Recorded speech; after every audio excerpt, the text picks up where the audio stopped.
I will continue reading The Guardian by Nicholas Sparks, and this is chapter 25. It sounds to me like everything's going great, Emma said on Saturday. Earlier that day, Mike and Julie had met Henry and Emma at the boat launch on Harker's Island. They loaded the boat with coolers of food and beer, sunscreen, towels and hats, tubs of ice, and enough fishing gear to hook anything that might happen across the stern, including Moby Dick, Orca, and Jaws himself. By mid-morning in the sound near Cape Lookout, Mike and Henry were standing next to each other, reels in hand, engaged in a competition that could only be described as profoundly juvenile. Every time either one of them caught a fish, he'd get to shake a bottle of beer and point it at the other.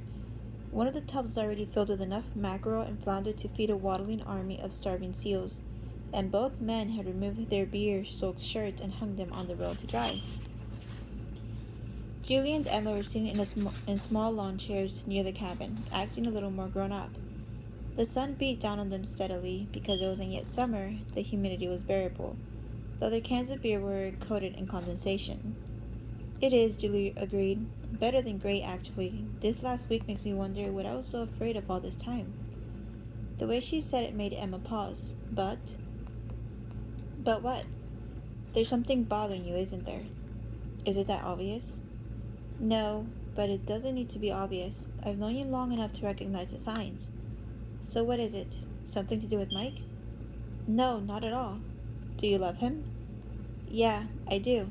"Then what is it?" Julie cautiously set her beer on the deck. "I've been getting some strange phone calls lately." "From whom?" "I don't know. No one ever says anything on the other end." "Heavy breathers?" "No, not even that. No sound at all."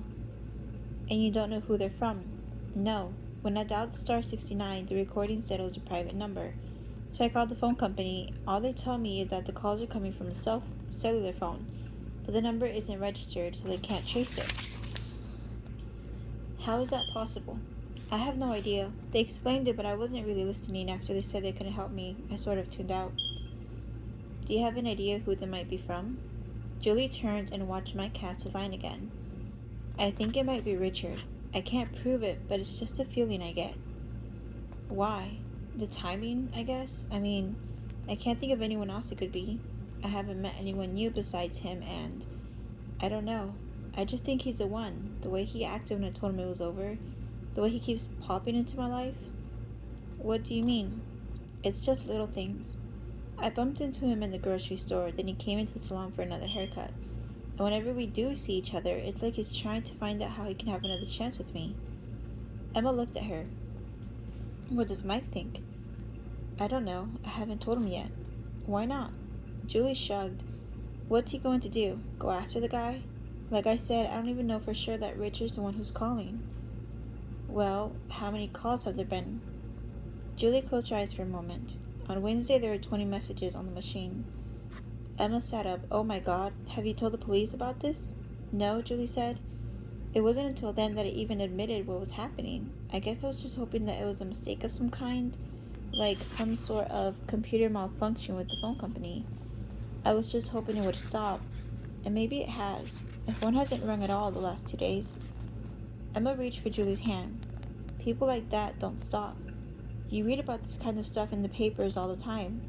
Ex-boyfriend wanders in and settles a score. This is stalker kind of stuff. Don't you realize that?" "Of course I do, and I've thought about it. But again, what am I going to say to the police? I can't prove it's Richard calling, and neither can the phone company. He hasn't threatened me. I haven't seen his car parked on my street or near the salon. He hasn't been anything but polite when we do run into each other, and even then, there have always been other people around. All he'd have to do is deny it." She made the point like a lawyer summing up a case, and besides, she said, "Like I told you, I don't know for sure that it's him. It could be Bob for all I know, or someone I don't even know." Emma watched her before squeezing her hand. "But you're 99% certain it was Richard?" After a moment, Julie nodded. "And no calls last night, or the night before, when Mike was there?" "No, it was quiet. I guess he stopped?" Emma frowned thinking about it, or wanted her to believe that he'd stopped. She wasn't about to say that. "Strange," she said instead, "and kind of scary. It gives me the creeps just thinking about it." "Me too." "So what are you going to do?" Julie shook her head. I have no idea. An hour later, Julie was standing at the boat when she felt Mike slip his arms around her and nuzzle her neck. She leaned into his grip, feeling strangely comforted as he moved to stand beside her. Hey there, she said. Hi. You look lonely up here. No, just enjoying the breeze. I was getting kind of hot in the sun. Me too. I think I got sunburned. The beer must have washed off my sunscreen. So did you win? I don't want to brag, but let's just say he got a lot more sun than I did. She smiled. So what's Henry doing now? Probably pouting. She glanced behind her. Henry was leaning over the side, beer can in hand, filling it with seawater. When he saw Julie looking, he stood and brought a finger to his lips, begging for silence. So are you ready for tonight, she asked, at the Clipper? Yeah, I knew most of the songs already. What are you gonna wear? Probably just jeans this time. I think I'm getting a little too old to dress like a kid. And you're just realizing this now? Sometimes it takes me a while. She leaned into him. Like with me? Yeah, like with you too. In the distance, assorted boats had dropped anchor near the beach at Cape Lookout. On the first warm weekend of the year, it was crowded with families. Kids splashed and shrieked in the water. Parents sprawled on towels. Behind the crowd, the lighthouse rose 80 feet into the air, painted white with black diamonds. It looked like a folded checkerboard stood on end. You've been kind of quiet today, Mike said, squeezing her. Just thinking. About something Emma said? No, just the opposite. It's something I mentioned to her. Mike could feel the wisp of her hair as they feathered his face. Do you want to talk about it? Julie took a deep breath before recounting the things she told Emma. As he listened, Mike's expression shifted from confusion to concern, then finally to anger. When she was finished, he reached for her hand and turned her around. So you think it was him when I answered the phone that night? I don't know. Why didn't you tell me about this before? There wasn't anything to tell, not until a couple of days ago anyway. Mike glanced away, frowning, then looked back at Julie. Well, if it happens again, I'm going to put a stop to it. Julie seemed to study him, then slowly broke into a smile. You have that sexy look in your eyes again. Don't try to change the subject, he said. This is serious. Remember what we talked about in Tizzy's? Yeah, she said. I remember. Her voice was flat. It's just the way I deal with things when I'm upset. Try to joke my way out of things. Old habit, you know? After a long moment, Mike put his arms around her again. Don't worry, he said. I'm not going to let anything happen to you. Lunch was an informal affair, sandwiches and chips and a deli container of potato salad. Having told Mike and Emma and with a full stomach, Julie felt a little better. She drew some comfort from the fact that both had taken what was happening as seriously as she did. She would begin to relax and let herself have fun. Though she could see in Mike's face that he hadn't forgotten what she'd said, Mike was Mike. And he could stay serious for only so long, especially with Henry egging him on. At one point, Henry offered Mike the beer he'd filled earlier, and Mike took a drink before choking in mid-swallow and spraying it overboard. Henry roared, Emma giggled, and after Mike wiped his chin, he laughed as well. But he didn't forget. Later, he grabbed a flounder and used it to flavor one of Henry's sandwiches by running the fish over the bread. Henry turned green as he gagged, then threw the sandwich at Mike. Mike retaliated by launching a spoonful of potato salad at his brother. While all this was going on, Emma leaned close to Julie. Imbeciles, she whispered into Julie's ear. Never forget that men are imbeciles. It was because of the phone calls, however, that Julie had one beer more than she usually did. It was exactly what she needed today, she thought, and with the hazy logic of someone whose world is slightly spinning, she tried to force her fears away. Maybe the calls were Richard's version of a temper tantrum. Maybe he was mad because of the way she talked to him when he'd called about his sunglasses. She remembered that she had been pretty rough on him. Granted, he deserved it, but it couldn't have been easy for him to hear. But because he hadn't shown up yet to pick them up from the salon, she guessed she'd been right in thinking that the whole thing had been a ruse to see her again. The phone calls were his way of letting her know he was upset, that his plan hadn't worked out. And, she reminded herself again, the calls had stopped 2 days ago. Not a long hiatus, but then they hadn't been going on that long in the first place. It was probably over, she thought, as if trying to reassure herself. Despite what Emma might think, she was taking this seriously. Being homeless as a teenager, however briefly, had left her with a healthy sense of paranoia. Until she was certain the calls had really stopped, she wasn't going to do anything stupid.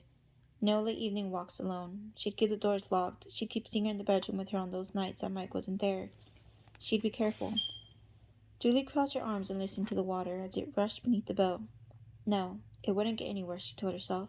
There was no chance of that at all. By mid-afternoon, Emma had slipped in a Jimmy Buffett CD and the music was playing loud. They'd lifted anchor and were passing Cape Lookout as it headed back toward Harker's Island. The boat was moving in rhythm with the gentle swells, and Emma was cuddling up with Henry as he steered, nibbling occasionally at his ear. Mike was cleaning up at the stern, putting the tackle back in the box, and making sure the reels were secured. Julie stood near the bow again, feeling the wind move her hair. Like Mike, she'd burned a little, and the skin on her shoulders was tender to the touch. So were the various other parts she'd missed when applying the sunscreen. The top of her left ear, her forehead near the hairline, a swath along her thigh, and another on her shin. Amazing, she thought, how the sun had found those spots and taken its revenge. I looked like a pink-spotted cheetah. Though the weather remained glorious, it was time to head home. Emma and Henry had faced a small mutiny earlier that morning, complete with tears and screams because their kids couldn't understand why they weren't invited. Feeling somewhat guilty, they'd promised to take them out later for Peaks and a movie. Mike had to be at the Clipper by 8 to start setting up with the band. Julie didn't plan on heading in to see him play until around 10 or so, and she wanted to take a nap before then. She was bushed. The beer and sun had made her feel woozy. She went to her gear bag and threw on a shirt. It was as she was pulling on her shorts and glancing toward the beach that her eyes registered something wrong. Even a closer look wasn't enough to make it obvious right away. Shielding her eyes from the sun, she scanned the boats, then the water's edge, then the people in the shore. It was there. Somewhere, it was there. And whatever it was, it didn't fit. Frowning, Julie looked closer still, then finally realized what had snagged her attention. And she was right. It didn't fit, not on a hot day at the beach. She lowered her hand, puzzled. Someone wearing jeans and a dark blue shirt was standing near the dunes, holding... what? Binoculars? A telescope? She couldn't tell, but whatever it was definitely focused on the boat. On her. Julie felt suddenly heavy as the man lowered whatever it was he was holding, and for an instant, she almost convinced herself that she was mistaken. But then, as if knowing exactly what she was thinking, the person waved. His arm moving slowly back and forth like the pendulum of a grandfather clock. I'm here, he seemed to be saying. I'm always here. Richard. She felt the blood drain from her face and she inhaled sharply, stifling part, but not all of the sound with the back of her hand. But when she blinked, Richard was gone. She moved to the boat and leaned forward. Nothing. No sign of him anywhere. It was as if he'd never been there at all. Mike had heard her and reached her side a moment later. What is it? He asked. Julie was still staring toward the beach. Mike's eyes followed hers, and after finding no sign of Richard, no sign of anything unusual, Julie crawled beneath his arm. I don't know, she said. It had to be an illusion, she thought. It couldn't have been real. No one could move that fast. No one. Mike brought Julie home and was still in the driveway unloading her things when she went inside. Singer followed her, and when she put her purse on the kitchen counter, he balanced on his two back legs to greet her. She was trying to fend off his slapping tongue when she noticed the answering machine blinking with a single message. She pushed Singer away, and his feet met the floor. He padded toward the living room and out the door, probably to visit with Mike. In the kitchen, the refrigerator was humming. A fly was flailing against the window, buzzing in anger. She heard none of it, nor could she hear Mike or Singer, or even the sound of her own breathing. Instead, in the kitchen, the only thing she noticed was the machine. The blinking was ominous, hypnotic. Play me, it seemed to be saying. Play me. For an instant, the floor seemed unsteady, and Julie found herself on the boat again, looking toward the beach. He'd waved at her, she thought. He'd been watching her, and now he'd called to tell her about it. She shook her head. No, that wasn't it. He wasn't there. He was never there. It had been a mirage. Her eyes had been playing tricks, a product of one too many beers and a cause of the jitters. In the kitchen, the machine kept blinking. Come on, Julie thought. Get a hold of yourself. Anyone could have left a message, so what's the big deal? That's the reason I had the machine in the first place, so just head over there and press the button. As soon as I do, I'll find out Mabel or another friend has called, or it's someone calling for an appointment or someone wanting me to subscribe to one magazine or another, or to support the local United Way. Just press the button and see how ridiculous this is. Yet moving to the phone was almost impossible. Her stomach was knotted up, her legs were stiff.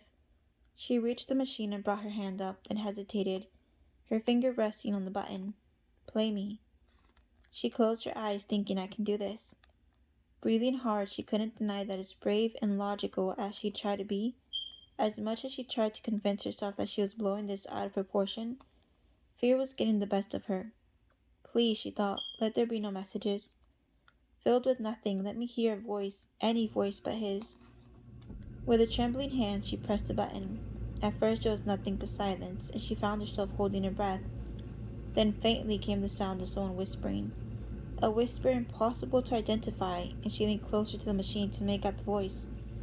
She listened, concentrating hard, and just as she was reaching for the delete button to erase it, she recognized the message itself. Her eyes grew wide as she heard the chorus of a song, a tune she knew by heart, a tune from her evening in Belfort with Mike 2 weeks ago. Bye bye, Miss American Pie. Chapter 26. Julie's cries brought Mike running inside. She stood beside the machine, her face white as she hit the delete button over and over. What happened? Mike demanded. Are you okay? Julie barely heard the words. She was trembling as images raced to her mind, one right after the next, leaving her nauseated. Richard had been at the beach today. She was sure of that now. It was Richard who had been making the calls. There wasn't the slightest doubt about it. And Richard, she suddenly knew, hadn't stopped at just those things. He'd also been watching them in Belfort. He'd stayed out of sight while she and Mike had dinner. He'd seen them take the walk in the park, and he'd been close by, close enough to know the song that Mike had sung for her. For all she knew, he'd been the one who'd bought their drinks afterward. He'd also called the night Mike stayed over, and she knew with sinking certainty that he'd been watching her in the cemetery. He'd been everywhere. This can't be happening, she thought as her throat constricted, but it was. Everything seemed suddenly terribly wrong.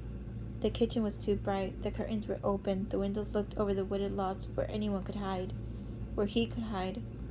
Shadows stretched into darkness, and as clouds began to roll overhead, the world took on a grayness, like an old horror movie filmed in black and white. If he'd been watching her today, if he'd been watching her always, he was probably watching her now. In the yard, Singer lifted his nose and barked. Julie jumped, feeling her heart begin to hammer, and she turned into Mike, burying her face in his chest just as the tears started to come. People like that don't stop, Emma had said. Julie, come on, tell me what happened, Mike pleaded. What's going on? Her voice was cracked and faint when she finally answered. I'm scared, she said. Julie was still shaking when she got in the car with Mike a few minutes later.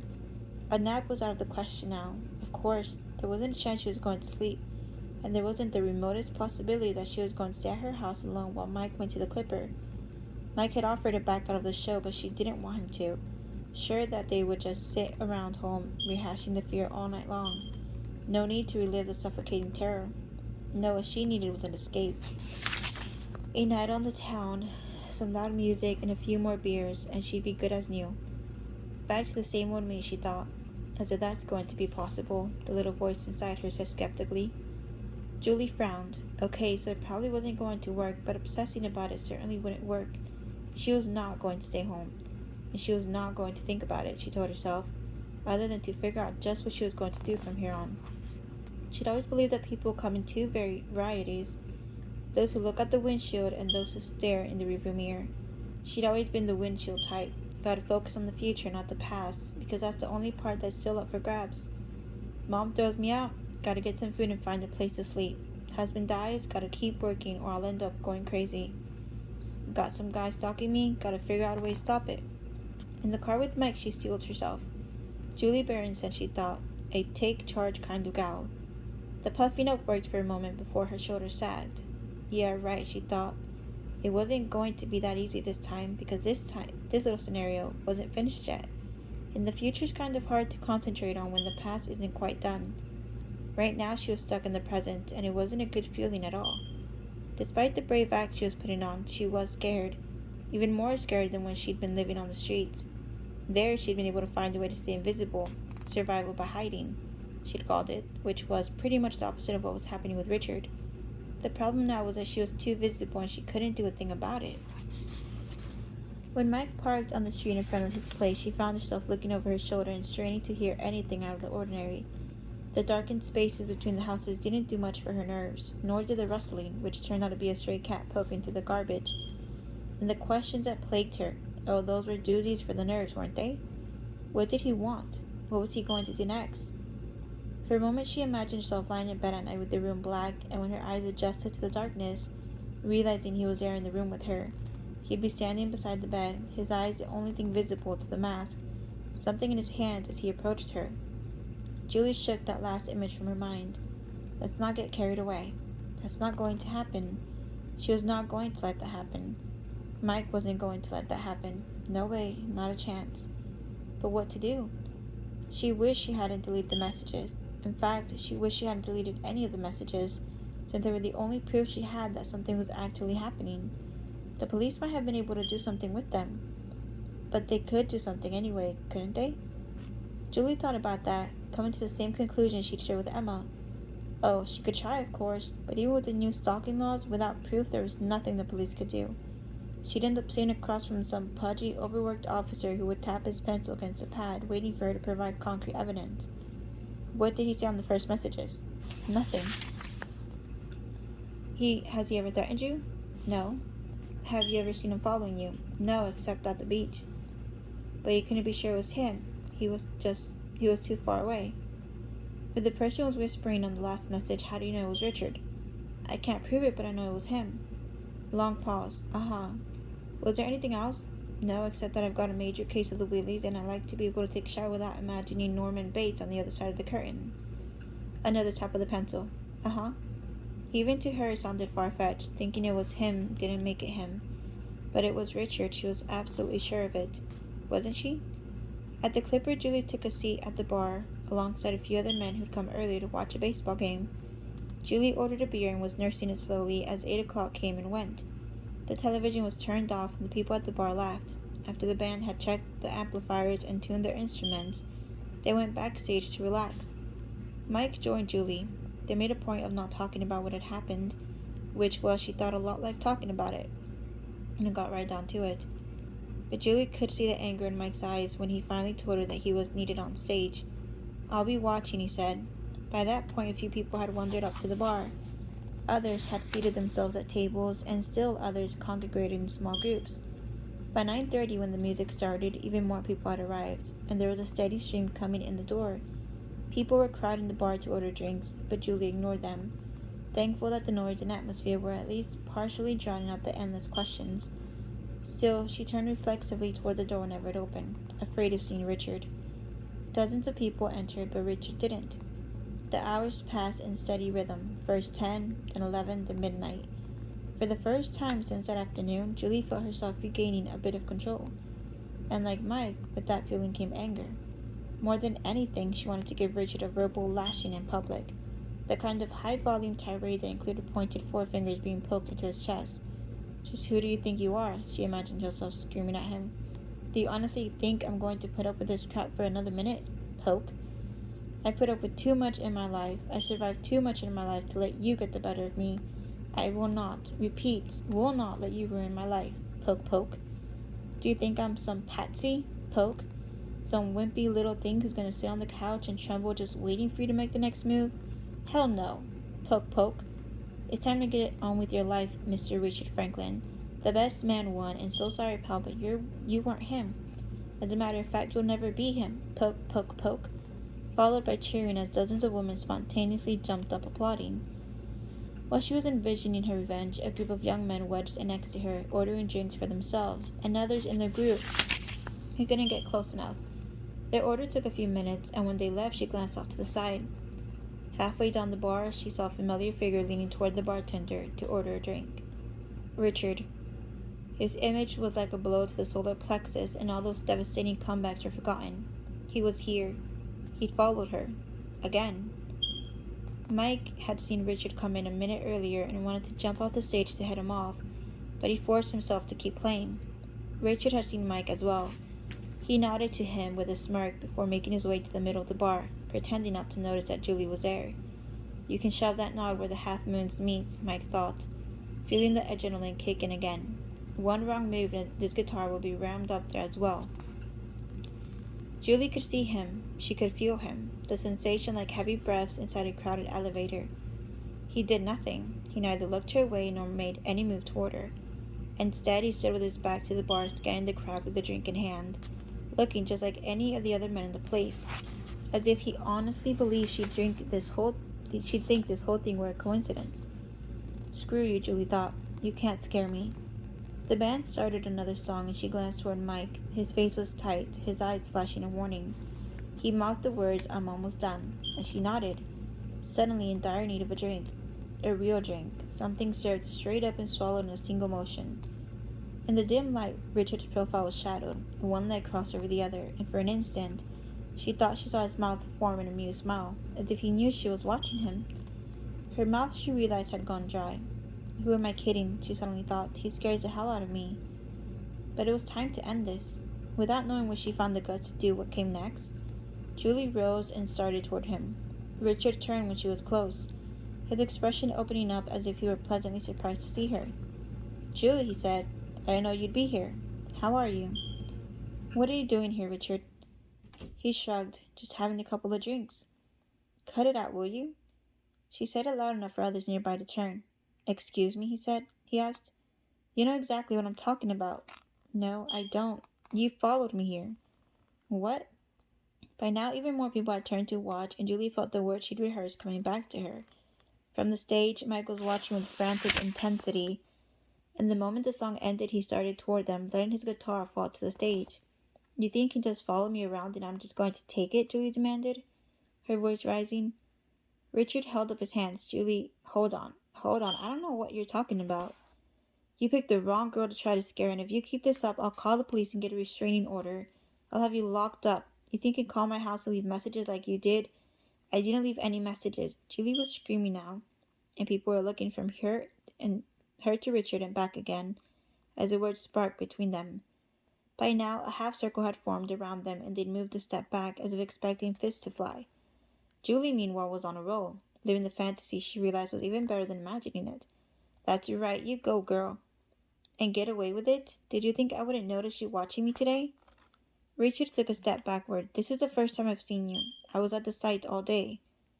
Lost in her emotions, Julie didn't register his denials. "I'm not going to put up with this." "Put up with what?" "Just stop. I want you to just stop." Richard looked toward the faces surrounding them, shrugging as if trying to enlist their sympathy. "Look, I don't know what's going on here, but maybe I should just leave. It's over. Do you understand that?" Mike pushed his way through the crowd at that moment. Julie's face was red, but she looked scared, and for an instant Richard's eyes met Mike's. In the briefest of flashes, invisible unless one was looking for it, Mike recognized the same smirk on Richard's face that he'd seen when he'd first walked into the bar. A look of challenge and defiance, as if daring Mike to do something about this. That was all it took. The fury that had been building since the afternoon exploded. Richard was standing when Mike plowed into him, driving his head into Richard's chest like a football player making an open field tackle. The momentum momentarily lifted Richard from the floor and sent his upper torso crashing into the bar. Bottles and glasses shattered on the ground, and screams broke out in the crowd. Mike grabbed Richard by the collar and cocked his arm, and though Richard's hand went up, he was off balance, which allowed Mike's first punch to connect with his cheek. Richard crashed into the bar again, and was holding on to it to keep from falling. When his head came up, more slowly this time, there was a gash beneath his eye. Mike hit him again. Richard's head whipped sideways. It looked almost as if the events were happening in slow motion, as Richard hit a stool and bounced off, tumbling until he hit the floor. When he rolled over, blood was streaming from his mouth. Mike was set to lunge again when the few men reached out to restrain him from behind. The fight had lasted less than 15 seconds. Mike struggled to free himself before he realized the people behind him were holding him, not so that Richard could have his chance, but because they were worried Richard might be hurt even further. As soon as they let him go, Julie took his hand and led him out the door. Even the band members knew enough not to try to stop them. Chapter 27. Once outside, Mike leaned against the tailgate, trying to collect himself. "Give me just a minute," he said. "You okay?" Julie asked. Mike brought his hands to his face and exhaled, speaking through his fingers. "I'm fine. Just crashing a little." Julie moved closer, tugging at his shirt. Got the side of you that I haven't seen before. But you should know that I was handling it okay on my own. I could see that, but the look he gave me really set me off. What look? Mike described it and Julie shivered. I didn't see that, she said. I don't think you were meant to, but I guess it's finally over now. For a long moment neither of them spoke. Behind them a few people had stepped outside and were staring in their direction. Julie's thoughts, however, were elsewhere. What was it that Richard had said? That he'd been working? That he'd been at the site all day? She hadn't listened when he'd said them, but the words were coming back now. I hope so, she said. It's over, Mike said again. Julie smiled briefly, but she was clearly distracted. He said he wasn't the one watching me today, she said, or making the calls. He said he didn't know what I was talking about. You didn't really expect him to admit it, did you? I don't know, I guess I didn't expect him to say anything. You're still sure it was him, though, aren't you? Yeah, I'm sure. She paused. At least I think I'm sure. He reached for her hand. It was him. I saw it in his face. Julie stared at the ground. Okay, she said. Mike squeezed her hand. Come on, Julie, you don't want me to start worrying that I just beat up a guy for nothing, do you? He's the one. Trust me. And if he does anything else, we'll go to the police and tell them everything that's happened. We'll get a restraining order. We'll press charges. We'll do whatever it takes. Besides, if he wasn't the one, what was he doing here tonight? And why did he get so close without saying hello? You were only a few feet away. Julie closed her eyes. He's right, she thought. He's absolutely right. Richard wouldn't have gone there. Hadn't he said he didn't like it? No, he was there because he'd seen them go in. He'd known they would be there because he'd watched them. And of course he would lie about it. If he'd done everything else just this side of Psychoville, why should she expect him to tell the truth? But why had he let himself be seen this time? And what did that mean? Despite the warmth of the air, Julie felt suddenly chilled. Maybe I should go to the police anyway, just to get a report filed. It might not be a bad idea. Will you go with me? Of course. Meg reached up and touched her face. So, you feeling better? A little. Still scared, but better now. Mike ran his finger over her cheek before leaning in to kiss her. I told you I wasn't going to let anything happen to you, and I'm not, okay? His touch made her skin tingle. Okay. In the bar, Richard was finally able to get to his feet. Among the first to reach him was Andrea. She had seen Mike jump from the stage and begin pushing his way through the crowd. The guy she was dancing with, another winner, she acknowledged. The Linux scar was kind of sexy, grabbed her hand and said, Come on, fight. They followed the path Mike had taken, and though they were too late to see the fight start or end, she did see Julie leading Mike away by the hand, while Richard used the lower rungs of the stool to pull himself up. He was being helped by others, and as spectators rehashed what had happened, she caught the gist of what went on. He just attacked the guy. This guy was minding his own business when this lady started screaming at him, and then this other dude barged in. He wasn't doing anything. Andrea saw the gash on his cheek, the blood at the corner of his mouth, and stopped chewing her gum. She couldn't believe it. She'd never heard Mike so much as raise his voice, let alone attack someone. Pout, maybe. Head off to stew, maybe. But never something violent like this. But the proof was right here in front of her. Richard was right in front of her, and as he staggered to his feet, her next move registered at once. He's hurt. He needs me. She cast off the guy she'd been dancing with and practically lunged toward Richard. Oh my God, are you okay? Richard looked at her without answering, and when he wobbled, Andrea reached out, slipping her arm around him. Not an ounce of fat on him, she noticed. What happened? She asked, feeling flushed. He came up and hit me, Richard said. But why? I don't know. He wobbled again, and Andrea felt him lean on her. His arm slipped over her shoulder. Muscles there too, she noted. You need to sit down for a minute. Here, let me help. They took a tentative step, and the crowd started to part. Andrea liked that. It seemed almost as if they were in the final scene of a movie, just before the credits roll. She had just begun batting her eyes for effect when Leading Joe, hobbling on his prosthetic leg, suddenly showed up to help Richard as well. Come on, he barked. I'm the owner here. We need to talk. He began leading Richard to the table, and when he suddenly changed direction, Andrea was jostled to the side and forced to let go. A minute later, Leading Joe and Richard were talking over a small table. From across the bar, her moment ruined, Andrea pouted as she watched them. By the time her date came back to her side, she'd already decided what she had to do. All in all, it was a day that Julie would rather not relive. Sure, it was good to test the engine, so to speak. She'd pretty much gone through every emotion possible since she'd crawled out of bed that morning, and every single one seemed to be in fine working order. Overall, she thought, if she were ranking the days, this one would have been number one in fright by passing the first night she'd slept beneath the highway overpass in Daytona. Number three in despondency the day Jim died, and the funeral still occupied the first two slots in that sorry category. And number one in overall exhaustion. Throw in a spouting of love, anger, tears, laughter, surprise, relief, and the day-long push and pull of worry when imagining what would come next, and it was definitely a day she'd remember for a long, long time. In the kitchen, Mike was tapping decaffeinated coffee grounds into the filter. He'd been quiet in the car and was still quiet now. He'd asked for aspirin as soon as they got home and had chewed 4 tablets before filling a glass of water to wash them down. Julie sat at the table. Singer chose that moment to lean against her until she gave him the attention that no doubt in his mind had been in relatively short supply lately. Mike was definitely right. The whole thing must have been planned, and not only that, Richard had anticipated how she would react. He must have. His answers, his lies, had come too quickly, too naturally, too smoothly for it to be otherwise. And Richard had put up no fight at all. Those things still bothered her, especially she decided the last one. Something didn't quite make sense there. Even if Mike had had the element of surprise, it hadn't been that much surprise. She'd seen Mike coming and had time to move out of the way, but not only hadn't Richard fought, he hadn't moved at all. If Richard had known what she would do, wouldn't he also have known how Mike would react? Or at least have an inkling? So why hadn't he cared? And why did it feel as if he'd planned that part too? You sure you're not dizzy? That's a nasty bump, Leaning Joe said. He and Richard were standing just inside the door of the Clipper. Richard shook his head. I just want to go home. I'd be happy to call an ambulance for you, he offered. To Richard, it seemed as if you were really saying, please don't sue me. It's okay, Richard said, tired of the old man. He pushed through the door and stepped into the darkness, scanning the parking lot. He noted that the police had already left. The rest of the parking lot was quiet as well, and he started making his way to his car.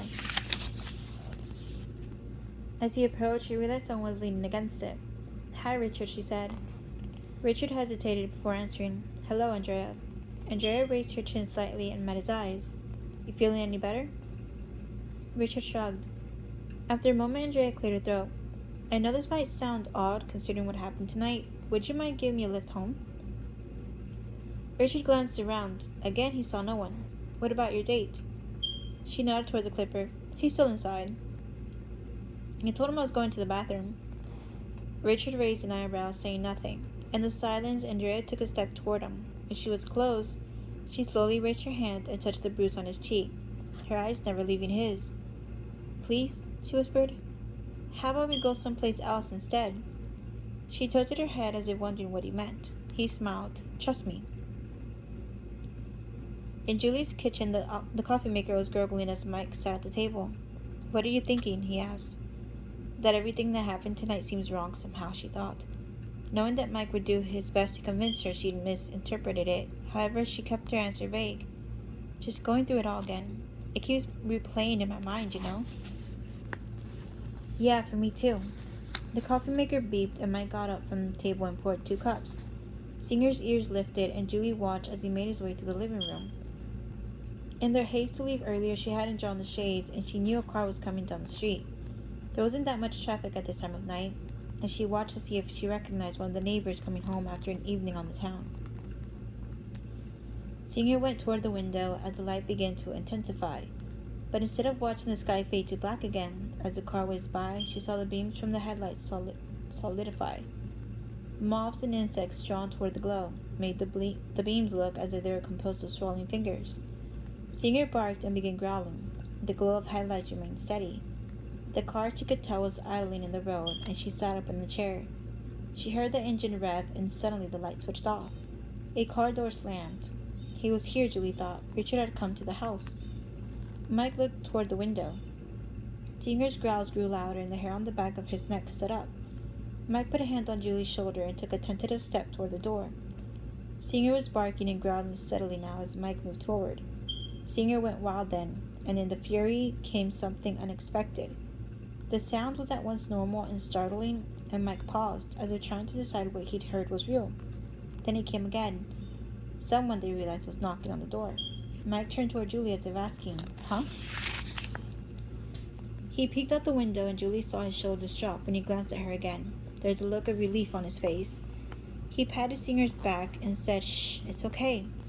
And Singer stopped growling. He followed Mike, however, as Mike reached for the door handle.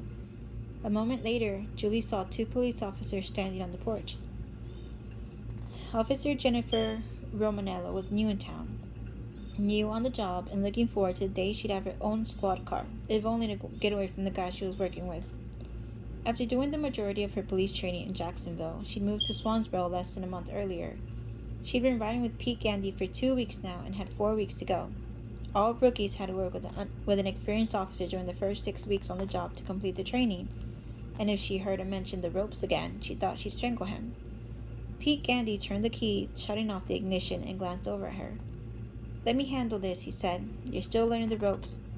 "I'm really going to kill him," she thought. "Should I wait in the car?" Though she said it in jest, Pete missed the tone, and she could see him flexing his arm. Pete took his biceps very seriously. He also liked to look at himself in the rearview mirror before he went into action. "No, calm on up. Just let me do the talking, and make sure to keep your eyes open, kid." He said this as though he were old enough to be her father. In reality, he'd been on the force only 2 years, and despite the fact that Swansboro wasn't exactly a hotbed of high-profile criminal activity, Pete had developed a theory that the mafia had started infiltrating the town, and darned if he wasn't going to be the one to handle it. Pete's all-time favorite movie was Serpico. It was the reason he joined the force. Jennifer closed her eyes. "Why, of all the idiots, did I get stuck with this guy?" "Whatever you say." "Mike Harris?" Officer Gandy said. Pete Gandy had put on the "I know the uniform intimidates you" pose, and Jennifer felt the urge to slap the back of his head. She knew that Pete had been acquainted with both Mike and Julie for years. In the car, he mentioned that Mike serviced his car and he got his haircut at the salon. He hadn't even needed to look up Julie's address. Life in a small town, she sighed. For a gal who grew up in the Bronx, this was a whole new world, and she was still getting used to it. "Oh, hey, Pete," Mike said. "What can I do for you?" "Can we come in for a minute? We need to talk to you." "Sure," Mike said. They hesitated, and Mike glanced down at Singer. "Don't worry about him. He'll be fine." The officer stepped into the living room, and Mike motioned over his shoulder with his thumb. "Can I get you some coffee? I just made a pot." "No, thank you. We're not allowed to drink on the job." Jennifer rolled her eyes, thinking, "That only goes for booze, you putz." By then, Julie had come out from the kitchen and was standing a few feet back, her arms crossed. Singer went to her side and sat. "What's this all about, Pete?" she asked. Officer Pete Gandy didn't like being called Pete while wearing the uniform, and for a moment he wasn't sure how to react to the familiarity. He cleared his throat. "Were you at the Selling Clipper this evening, Mike?" "Yeah, I played the Ocracoke Inlet." Pete glanced toward Jennifer, as if showing her how it was done. Ooh, big scoop, she thought. Only 1,000,000 people verified that fact already. "And were you involved in an altercation with one Mr. Richard Franklin?" Before Mike could answer, Julie stepped into the living room. "What's going on?" she asked. Pete Gandy lived for this moment. Next to pulling his gun, this was far and away the best part of the job, even if he was doing this to someone he knew. Duty was duty, after all, and if he let the little thing slide, before he knew it, Swansboro would be the murder capital of the world. In the last month alone, he'd issued a dozen tickets for jaywalking and another dozen for littering. "Well, sir, I hate to do this to you, but I've got a number of witnesses who say you attacked Mr. Franklin without provocation. That's assault, and it's against the law." 2 minutes later, Mike was being led away to the squad car.